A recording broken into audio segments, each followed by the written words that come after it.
Hey, Jody Shackelford here. Let's take a quick look at your weather for the week. Starting on July 27th, Wednesday, it's going to be mostly sunny and hot all day long with a high of 96 degrees, a low in the evening of 73. On Thursday, July 28th, it's going to be partly sunny and hot, 98 degrees. It's going to be the hottest day of the week. So on Thursday, if you're out there in the sunshine and you're working, make sure you got some water. It's going to be 98 for the high, low of 74. On Friday, bringing in your weekend, July 29th, partly sunny. 93 degrees for your high, a low of 74. On into Saturday, a thunderstorm is possible. If you have any big plans on Saturday, be careful. They might be rolling in here with some clouds and a little bit of rain. 95 degrees on Saturday for your high, a low of 73. And on Sunday, July 31st, an evening thunderstorm is possible. During the day, they're looking at 95 degrees for the high with a low of 74 degrees in the evening. And kicking off your next week, August 1st, the very first day of August, a little bit closer to school starting. And on Monday there, it's going to be mostly sunny and hot, 97 degrees with a low of 74 in the evening. That was a look at your weather rolling all the way into next week. Jody Shackelford. And hey, do me a favor, subscribe to the Spring River Chronicle and check us out online at myspringriver.com. Thanks a lot. You're listening to Spring River Chronicle. Audio on the go. 2011 Rebel Classic, hosted by the Rebel Athletic Booster Club by E.B. Barnes. First National Banking Company. Get checking that pays with Super Plus Checking at FNBC. On Saturday, July 23rd, the Rebel Athletic Booster Club hosted the 2011 Rebel Classic at the Cherokee Village South Golf Course. The four-person scramble competition included 132 golfers and 33 teams who came out to play in the 2011 Rebel Classic. There were 3 flights within the tournament, a championship flight, a first flight, and a second flight. Each flight was grouped by the team score, and as the tournament completed, final scores and results were presented to the golfers at the end of the day. The day started off early at 6:30 a.m. and at the Cherokee Village South Golf Course with a buffet breakfast. After each golfer received their fill on breakfast, playtime neared. At 8:30 a.m., the shotgun start began. Each of the 33 teams of 4 teed off at hole number 1 and then played the remaining 17 holes. A lunch break was taken midday. As the players finished lunch, the scramble started back up for the remaining holes to be completed. As the golfers waited for the final scores at the end of the day, hot dogs and burgers were provided, and the scores were then announced. The scores follow. Championship flight, score of 58 to 63. First place, 58. Jerry and Virginia Morrow, Pete and Penny Reynolds. Second with 60, Adam Carter, John Sinclair, Andy Arnold, and Adam Nicholson. Third with 60, Fred Holzhauser, Rick Price, Willie Ramsey, and Mac Gaskin. Following that with 61 was John Kitrosh, Jeff Ryder, Adam Montgomery, and Ty Jones. With 61, Bruce Barker, James Blevins, J.W. Blevins, and John Kazee. With 62, Jack Lowe, Brant Goings, and Bob Bickle. With 63, Mike Robertson, Chris Simmons, Jeremy Wooldridge, and Kim Shepard. With 63, Dan Riga, Clay Wiggins, Tracy Webb, and David Webb. Again with 63, Tim Young, Alice Young, Kevin Young, and Holly Bell. With 64, Trevor Sellers, Derek Moser, Rob Westerman, and Luke Pruitt. That concluded the championship flight, and moving on to the first flight, score of 64 to 67. First place was 64, Dennis and Susan Telemeyer, Chris Mosley, Uriah Mead. Second was 64, Dave Keller, Pat LaFay, Charles Nichols, and Bill Wade. Third was 64, Ronnie Brogdon, Wendell Smith, Shane Smith, and Josh Bateman. With 64, Jason Fisher, Matt Vaughn, Brian Gooch, and Randy Lowe. With 64, Ross Carter, Rhett Carter, Steve Powell, and Noble McCord. With 65, Carl Toon, Gary Toon, Zach Boston, and Jonathan Clary. With 66, Paul Stovall, Dan Dennis, Joe Wagner, and Ernie Parker. With 66, Janetta Graham, Dick Ogden, Larry Bonds, Larry Bollinger. 66, John Hanson, Jeremy Hanson, Billy Smart, and Stu Smart. With 67, Sam Hill, Stuart Hill, Robert Roberts, and Eric Wallace. With 67, Don Wilkerson, Jimmy Jones, Larry Duncan, and Ron Patterson. And in the second flight, scores of 68 and up. First place was 68, Ronnie Duncan, Buddy Smith Jr., Ed Nicolai, and Brett Atkinson. Second with 68, Ed Schwartz, Rick Fowler, Mark Hawley, and John Shaver. Third with 69, Spencer Hill, Michael Stocking, Joey Fulgham, and Cody Bullock. With 69, Steve and Jackie Rorix, and Danny and Pat Sample. With 69, Brat and Leslie Gitz, Dr. John Allgood, and James Bragg. 70, Bob Evans, Daryl Carroll, Greg Pringer, and David Crazy Man Harris. 70, Dustin Foster, David Foster. 70, Dustin Foster, David Foster, Will Shaughnessy, and Tara Shaughnessy. 71, Peyton Edmondson, Will Edmondson, Garrett Sublett, and Eric Roberts. 72, Michael Hurt, Michael Hilton, John Jones, and Gene Fuller. 73, Matt Roberts, Dustin Denton, Michio Sanders, and Doug Smith. 73, Sonny Grishaber, Pat Robinson, Brent Watts, and Ken Guidry. With 82, Mike Rolson, John Dewey, Jim Dewey, and Roland Bogowski. For those of us who are unfamiliar with a four-person scramble, it works like this. In a scramble, each player tees off on each hole. The best of the tee shots are selected, and all players play their second shots from the best spot position. The best of the second shots are determined, then all play their third shot from that spot, and so on until the ball is holed. And this is how the scores were tallied. The Highland Rebel Booster Club would like to thank each golfer that participated in the 2011 Rebel Classic, and especially the sponsors that ensured its success. Flight prize sponsors Simmons Bank and Iberia Bank, breakfast and lunch sponsors First Community Bank and FMBC, Hole in One sponsor Bad Boy Mowers, and course sponsor Liberty Bank of Arkansas. Thanks for listening to Spring River Chronicle Audio on the Go. Be sure to subscribe and check us out online at myspringriver.com. You're listening to Spring River Chronicle. Audio on the go. Another life saved on Spring River by Cindy Harris. First National Banking Company. Get checking that pays with Super Plus Checking at FNBC. Josh Sawyer and Jesse Alcala, both local young men, set out on a fishing trip on July 20th. Just another lazy, sunny summer day, or so they thought. Neither knew that they would be instrumental in saving the life of an out-of-town tourist who had an accident on the Spring River and was in danger of drowning. As Sawyer said, "We put in our John boat near the Hardy Beach to fish for a while. We had a trolling motor on it, and it was late in the afternoon, so we thought we would fish an hour or so. Not too long after we were in the boat, as we were nearing Crescent Falls, just below High Falls, we saw a middle-aged man standing on top of the falls, waving his hands and yelling for help," Sawyer recalled. The falls were about 5 feet high, and at first the two men couldn't see what the man was upset about. Then, according to Sawyer, they jumped in the falls and saw the girl stuck with water rushing over her head and face. She was stuck in such a position that the rushing water was pushing her legs out away from her. They got to her, and the first thing Sawyer did was loop his arms under her armpits, trying to keep her head out of the water while holding one hand out flat to deflect the water that kept pounding her face and mouth. He said she was crying hysterically, off and on, and then when he got a grip on her, he told her to calm down, you're going to be okay. He stated that at that time, she seemed to be less frightened. Sawyer said then Alcala went underwater to see what was pinning her down and realized her hips were wedged between some rocks. According to Sawyer, while I held her head out of the water, Alcala kept going under, trying to loosen her hips until she was finally able to get free. He said, "It was a very intense moment. When it was over, the three of us were so exhausted, physically and mentally, that we just sat on top of the falls for about 5 minutes." That's when Sawyer and Alcala learned that the young lady and the two other members of her party were from out of town and were floating the river on a raft when the accident occurred. Sawyer said by then the Hardy Fire Department and EMTs had arrived and assisted them in getting safely to shore.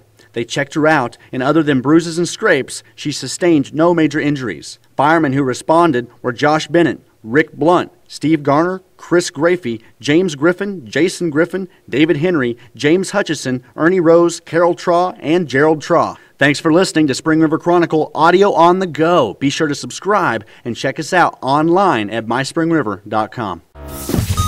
You're listening to Spring River Chronicle.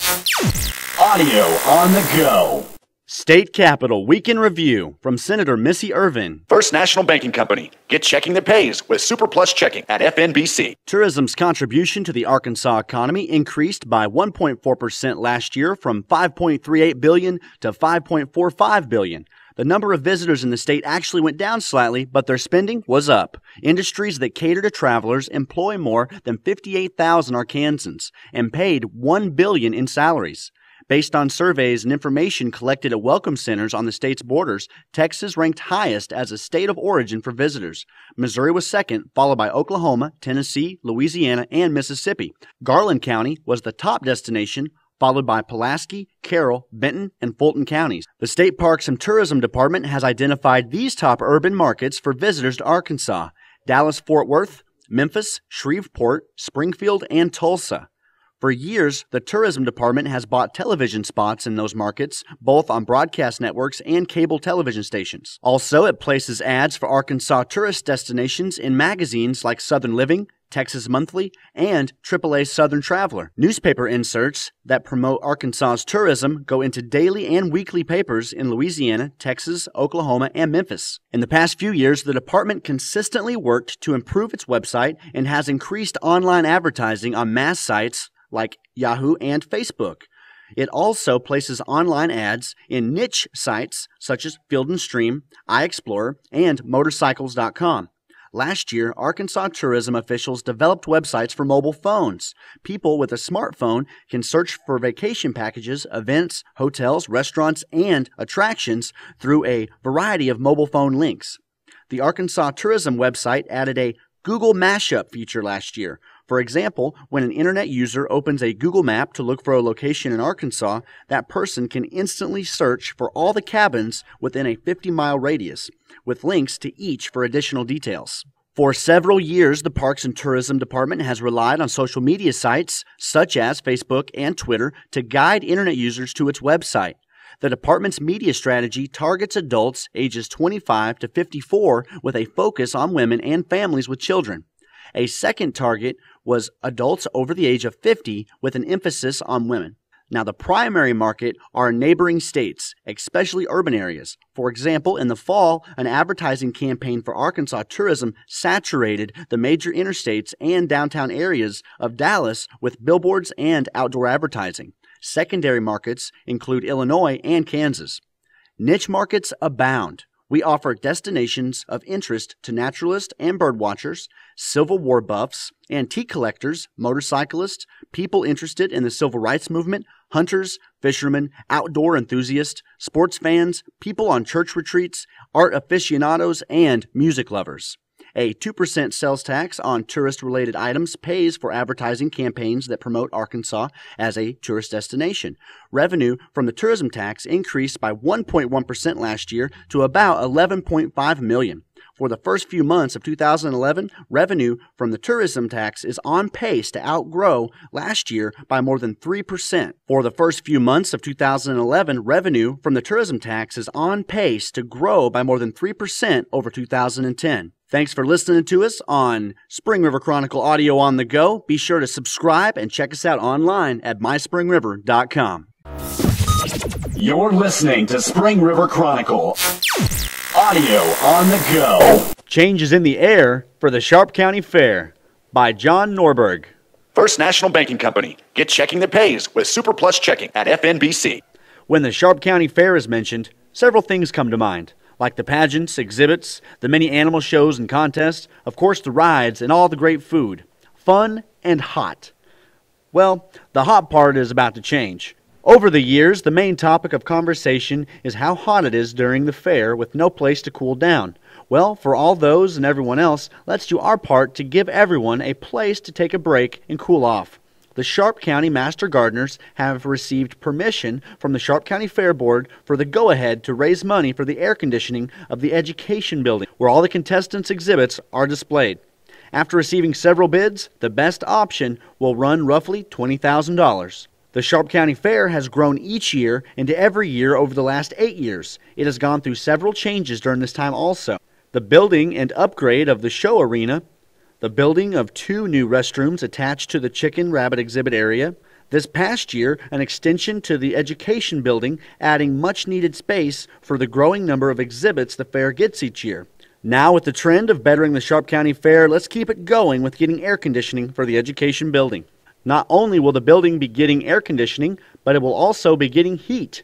By adding these new benefits to the fairgrounds, the Fair Board can rent the building out year-round. This would benefit all area businesses by drawing more people to the area for family reunions, gun and knife shows, craft shows, or even for a training center. With all these events, think of all the people coming into the area to spend money at our stores, shops, restaurants, motels, and real estate rental properties. Some of these people may or may not have been here in the past, but this will help showcase our wonderful area and may impress them to rent or buy in this area and join our outstanding community. Joining forces with the Sharp County Master Gardeners is the Sharp County Extension Homemakers. The homemakers were originally the ones who raised money needed to build the education building and now have stepped in to help with this massive undertaking. You may ask, how can I help get this project done? It's very simple. Go to any FNBC bank location and let them know that you want to donate to the Sharp County Extension Homemakers Council Air for the Fair account. You can call any Sharp County Master Gardener or Sharp County Extension Homemaker and donate. There are also 3 drop-off places: the Sharp County Cooperative Office in Ash Flat, Tri-County Farm and Ranch Supply in Ash Flat,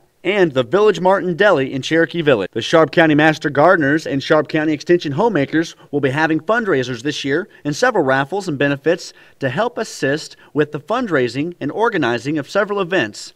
Keep your eyes and ears open for all these events. It's time to bring a little air conditioning to the Sharp County Fair. Thanks for listening to Spring River Chronicle Audio on the Go. Be sure to subscribe and check us out online at myspringriver.com. You're listening to Spring River Chronicle. Audio on the go. Couple Threatened by Man with Gun by Thomas Estes. First National Banking Company. Get checking that pays with Super Plus Checking at FNBC. On July 10th, several police officers responded to the home of Joyce Drown. According to an affidavit filed by Hardy Police Officer David Henry, officers were notified after Brenda Atwood had called in and stated that Robert Knighton had pointed a gun at her and Ty Drown and then threatened to kill them.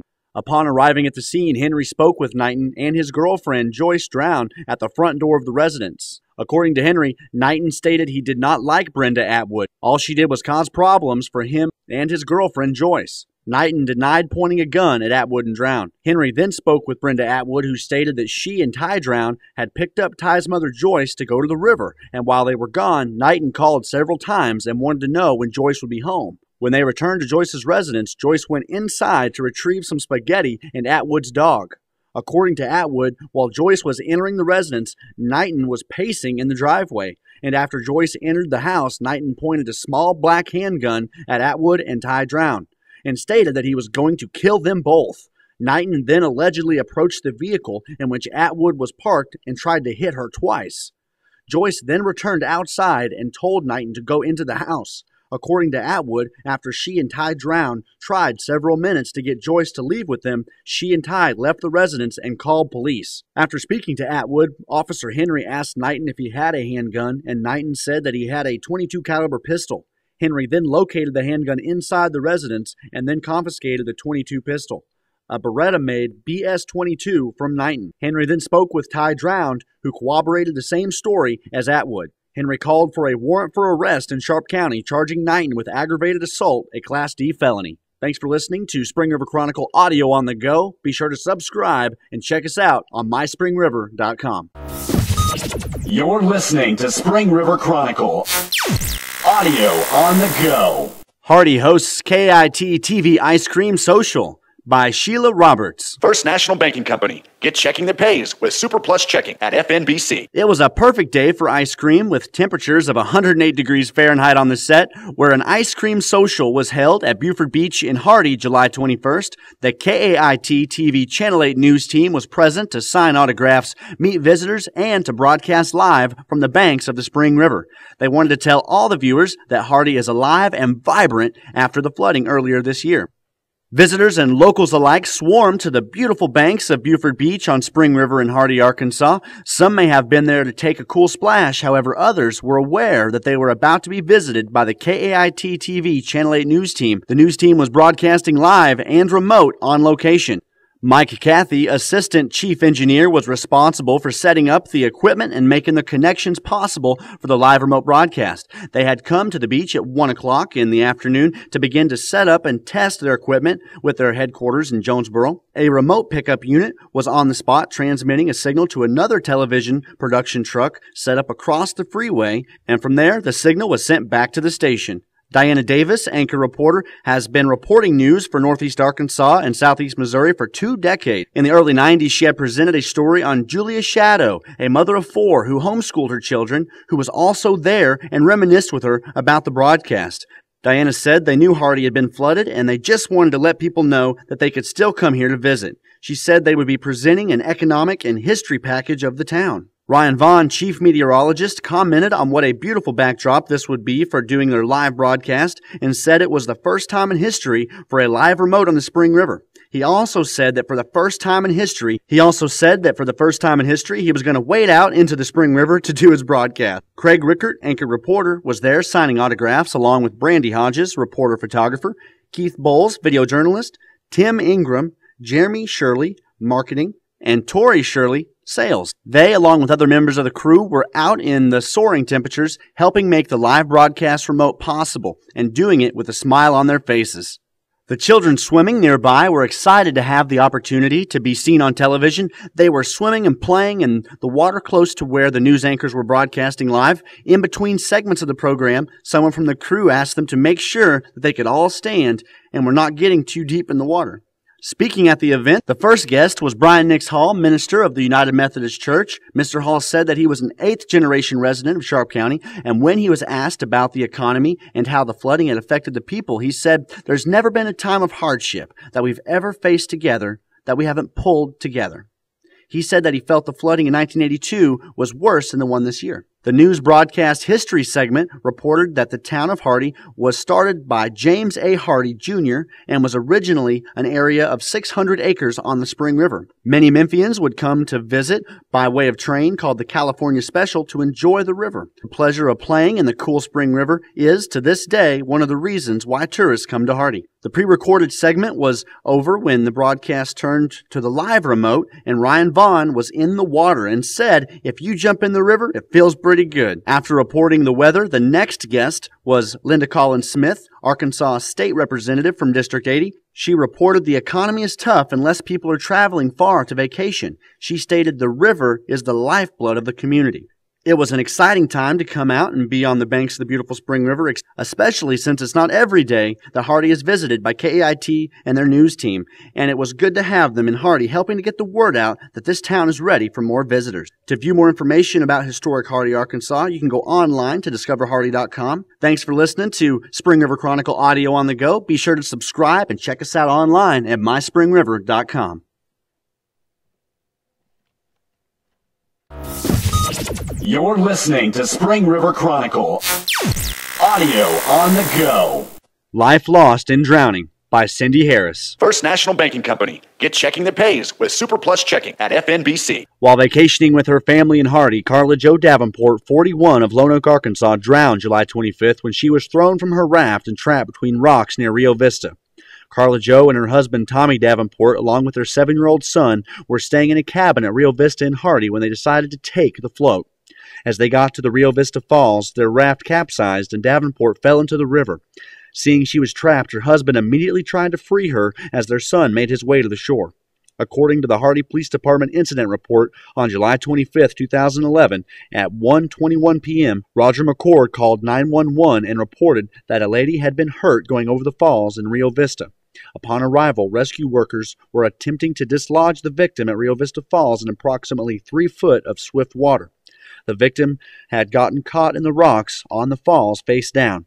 Rescue workers were told that she had been under the water for approximately 10 minutes prior to their arrival. Attempts to dislodge her were made using ropes and manpower with negative results. The jaws of life were used to break away rocks in an attempt to free the victim. A human dam was made above the victim by rescue workers, while other workers used ropes to dislodge the victim from the rock. Rescue workers from the Cherokee Village Fire Department, 9 Mile Ridge Fire Department, officers from Sharp County Sheriff's Department, Cherokee Village Police Department, Raven Den Police Department, as well as some citizens from our community, all assisted the Hardy Fire and Police Departments by bringing their tools, ropes, boats, as well as the much-needed manpower. According to authorities, this is the 5th fatal or near-fatal accident in that area since Memorial Day. The river is constantly changing its course with time, and recent flooding may have exaggerated river hazards, according to authorities. Thanks for listening to Spring River Chronicle, audio on the go. Remember to subscribe and check us out online at myspringriver.com.